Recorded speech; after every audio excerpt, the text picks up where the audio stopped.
What's going on, everybody? Welcome to my Pittsburgh Steelers mock draft 2.0. Now, what makes this different from my last Steelers mock draft is free agency. So I have a whole bunch of new players that were not on my last mock draft, plus several thousand of you guys took and showed up in the last video. So it's only right that I show Steelers Nation a little bit of love here. With my first pick right off the board. And before I get into this, comment below. Let me know how much you hate this mock draft, how much you love it. Give me a grade. Maybe you're somewhere in the middle. Let's get into it. Starting off, man, with Adonai Mitchell. Okay, 6'2", 205 pounds. Guys, this dude exploded onto the seed. Looked a lot more polished than the previous year. Man, I'm a fan. This guy's a huge red zone target. Huge. A couple things about him, man. Check this out. 845 yards, not too bad. But 11 touchdowns. 11 touchdowns, guys. That is huge, and that's a big jump up from his previous year, 134. So this is a guy who really blew up on the scene, man, when it comes to college football, and he could literally put a team on his back. I think when you have him, you have George Pickens, some of those guys there, plus with a beautiful quarterback battle that's going to be happening in Pittsburgh, you're going to have some smash mouth football, not only on the defense side, but on the offensive side. And Adonai Mitchell is... He has the capability to be a premier wide receiver in the NFL. I love the guy. And if he's there, either grab him or the guy who had the fastest 40 at the combine. You can snag him as well, too. Also came from Texas. Next pick number 51.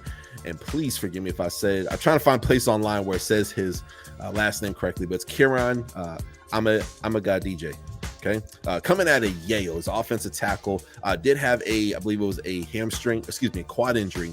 It did prevent him from showing off some of his skills. But guys, this dude is a mountain of a man. 6'5", 323 pounds.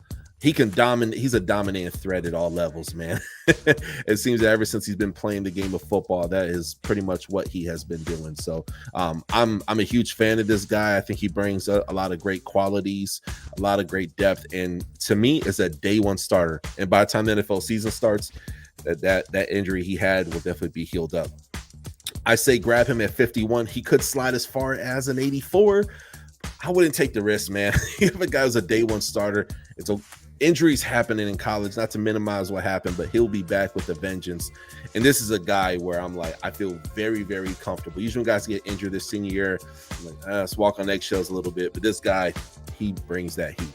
Okay. And Yale, again, a lot of people don't think of really great football players, but they have, every year, it seems the past couple of years, there's been very good players coming out of that division, man. So he's one of them.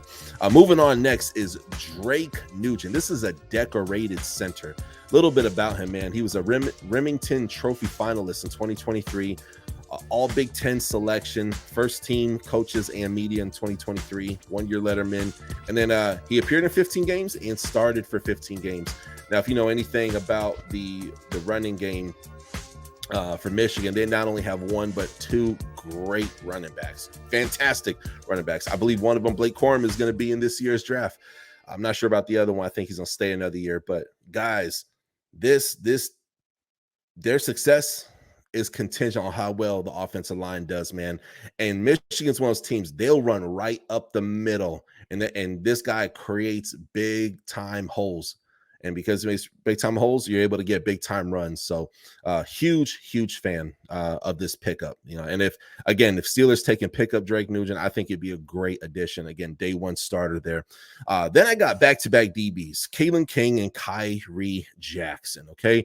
Kyrie can go 98, and Kalen King could possibly slide down to 119. Now, mock drafts before, a lot of people had Kalen King going as high as, early second round, late first round. You know what I mean? He is a baller. He is a very good player, but we have not seen his ceiling yet. I want to talk about something. Let's talk about 2022, not last year. Okay. Last year was still a pretty good year, but he was a part of a dominant force in that defense, man, when it comes to backfield.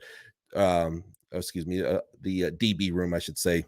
23 solo tackles, 30 total tackles, one forced fumble, one fumble recovery. He had 3 interceptions and 15 pass deflections. That is a monster year. He could have went to NFL for 2022's numbers.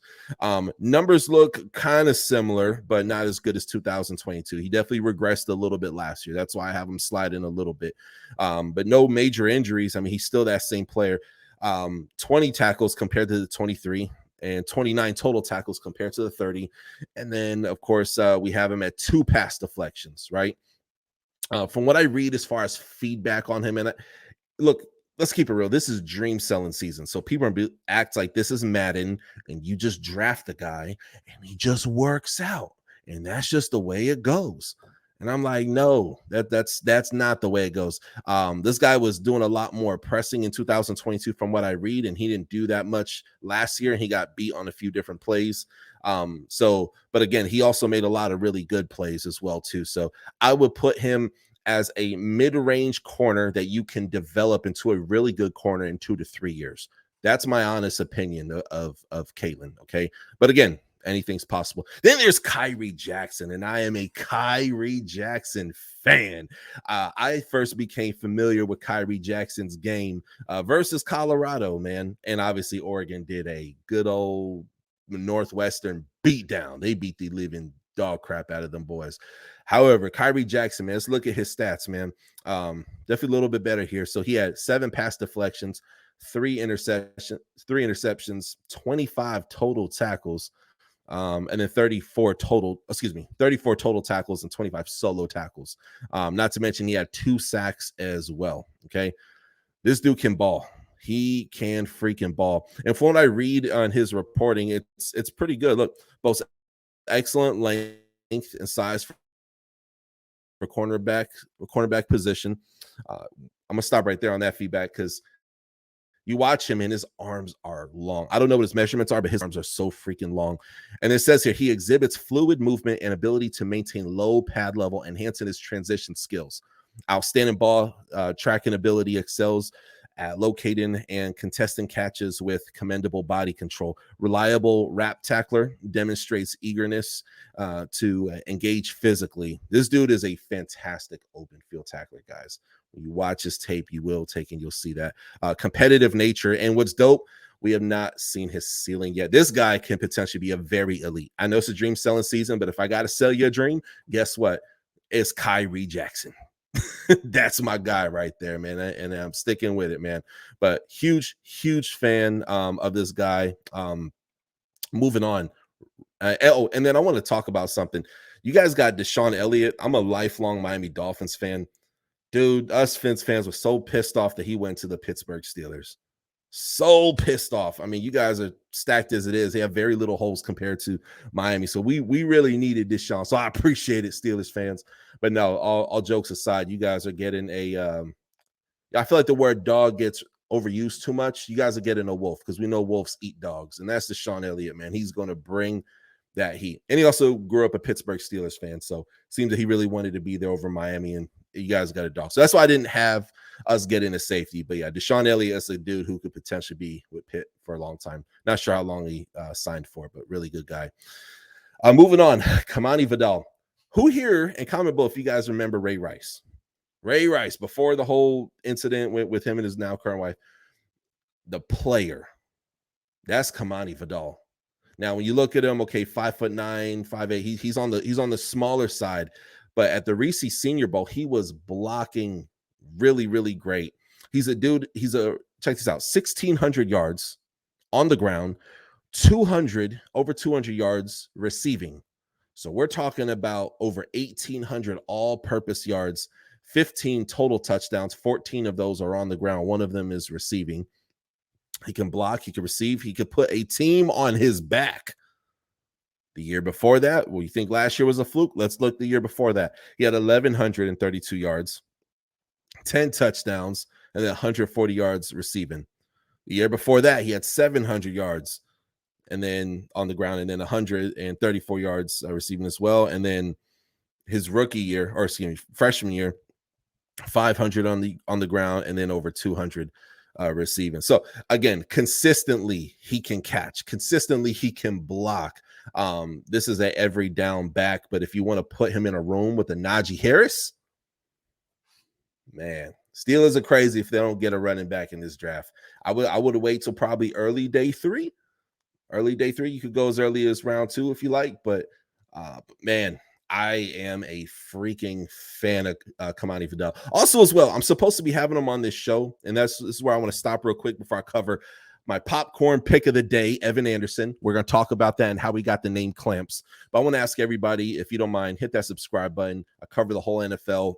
Again, like I said, I'm a Miami fan, but I cover the whole NFL unbiasedly, and I have exclusive interviews. So Kamani is supposed to be coming on my show before draft day. Hopefully within the next 2 to 3 weeks, we could get that done.